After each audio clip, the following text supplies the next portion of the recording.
I've never heard a U.S. president yell. Political pundit on the news talking about how stupid they are. He's a dummy, he's this, he's that. And he looks at it, gets his stuff together, gets his speech together, gets on stage and delivers. That was amazing to me.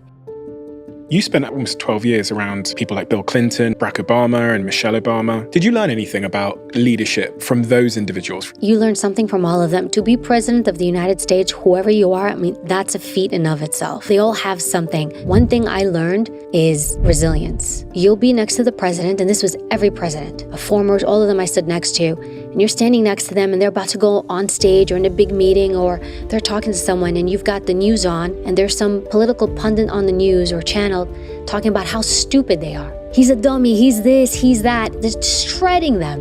And he looks at it, gets his stuff together, gets his speech together, gets on stage and delivers. When the majority of the public would sit there, oh my God, I'm disrespected, I'm this, how can they say that? Nothing. That was amazing to me. Not only did the U.S. Secret Service make me resilient, but to see somebody just take such heat or hear such horrible things said about them on a consistent basis on such public platforms, and you have the ability to wake up, walk outside the White House, your head up, get in your limo, go on stage, go do this press conference, and you're like, it's just gonna happen. There's no school for that.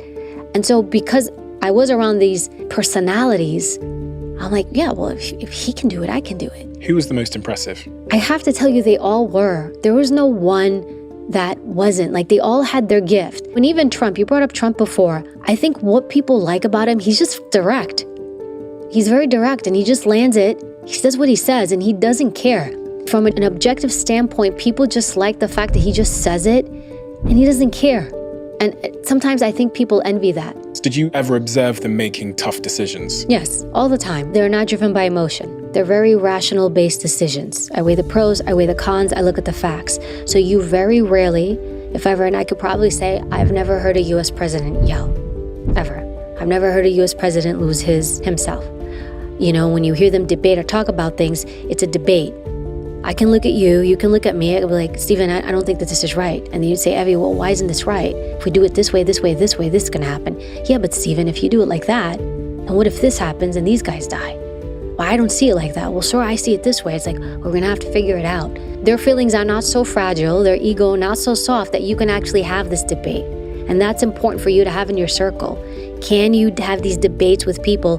I would call them competing. It doesn't have to be ugly. I don't have to raise my voice or get in your face to break something down. I can sit there and be rational. The problem the majority of people have is they're so invested and emotional, they bring their feelings into it. Pull back and be objective. It's like, let me look at this from a factual standpoint. I'm gonna lay this out, and let this lay out. When you can make decisions based on facts and rationality, the emotions go out the window. You don't want to be an emotional decision maker. It never goes well because you're not thinking clearly. You're like just going with the wave. And it's those moments when you say something you shouldn't say, then afterward you regret it. Why did that person get me to say that? I went in with this intention. I got pulled in this direction. This person got me to say that. No, it's always on you because you're the governor